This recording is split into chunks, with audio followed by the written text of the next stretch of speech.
Hey guys, this is Doggett. I'm a certified Ableton Live trainer and worship leader and work here at Ocean's Edge School Worship at Calvary Chapel, Fort Lauderdale. And we just got done with a week of rehearsals and lots of long nights for this really cool thing we do called Not So Silent Night. It's a performance we do kind of mid-year around Christmas time, and it's a chance for all of our students, both first and second year students, to kind of show what they've been doing and do some Christmas songs, some worship stuff. But we decided to do something pretty cool and special this year, and we're using Ableton Live on this computer to control and run our lighting rig, our lyrics off of Pro Presenter over here, and our video backgrounds off of Pro Video Player on this machine. So it's worked incredibly well for us. What we found that's so nice about it is we can do some work on the front end, programming things. We programmed to the original MP3 that we've sliced up and made the exact arrangement we want.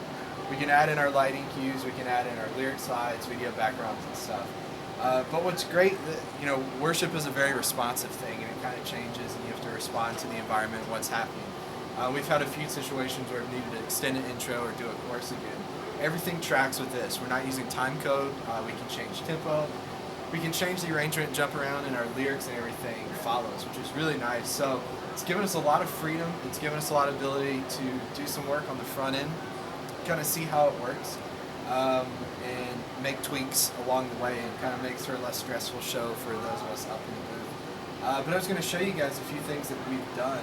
I've got a song, One Thing Remains, pulled up here, and so you can kind of probably see here in this live set, we've got a massive set going. We have a light cues track, which is going from here to our lighting board via MIDI, and we're actually sending what's called MIDI show control from Ableton to there, and we're kind of doing that through this cool in-between program called Bome's MIDI Translator, and we're translating MIDI notes to MIDI show control to call up cues on our light board as well as subs on our light board. So we've got, I don't even know how many cues we ended up with for lights that we're running. We have one song which I'll show you a little bit of where we're doing some subs for that. Then out of this guy, we're hardwired into a Airport Extreme router, and then out of that we're going to our lyric computer over here for Pro Presenter, and then we're connected wirelessly actually to the computer for video backgrounds. But what's cool about this, and then obviously we're doing click and loop out of a PreSonus FirePod. This is our fancy little gaff taped VIs there, running a few tracks. Synth stuff, loop stuff, and then track vocals for some choir stuff just to juice it up a bit, and then our click track obviously. This is all going down to the band via Avion so they can hear that. But this is kind of how it works. So we just call up One Thing Remains here. I'll turn up the click so that you guys can hear that. And we just press go. Oh, they must have shut it off. But you can see, as soon as we get there, it's going to call up a look on our light board. You can see the lights transition. You can see the background get pulled up over there. And again, that's off our Pro Video Player computer. And then when we get to the chorus section, which happens now, you'll see our chorus lyrics pull up. And we've got those on our side screens. We shut them off already for now, but you can see them go through here. And it's just going to cycle through all those sections and take us through. And again, the beauty of this is we can jump around and we can change. So I'll go over here, just jump a little further ahead to our verse. You'll see it clears a slide out, and then we'll hop over to our verse slide. So it's pretty neat. And then we'll go over to our bridge look because the lights change pretty drastically there. Let's go through here. So you can see again we got a slide change there. Lights are about to change here in a second, coming up on our bridge.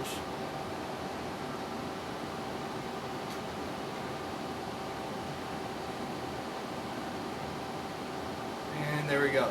And again, the beautiful thing about this is it's all hands-off. So we do a lot of programming on the front end, but then it gives us the ability to adjust tempo, adjust order, the order of our songs in our set, and then the order of what we're doing within the song. And again, all our lyrics are changing on the fly and adapting to that. So it's worked really well for us. We've had a lot of fun with it.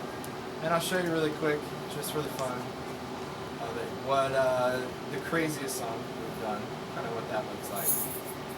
This is a version of Dance of the Sugar Plum Fairy. You can see we've got a lot of lighting cues going on stage for that. And all that's synced up to the track, which you can't hear now, but you can see some of those lights moving. And that's all, again, Ableton controlling. You can see all the keys we have here in our live set. Ableton controlling all those, sending MIDI commands to our light board, which is then calling up lights out there. So it's worked really well for us. We've had a lot of fun with it.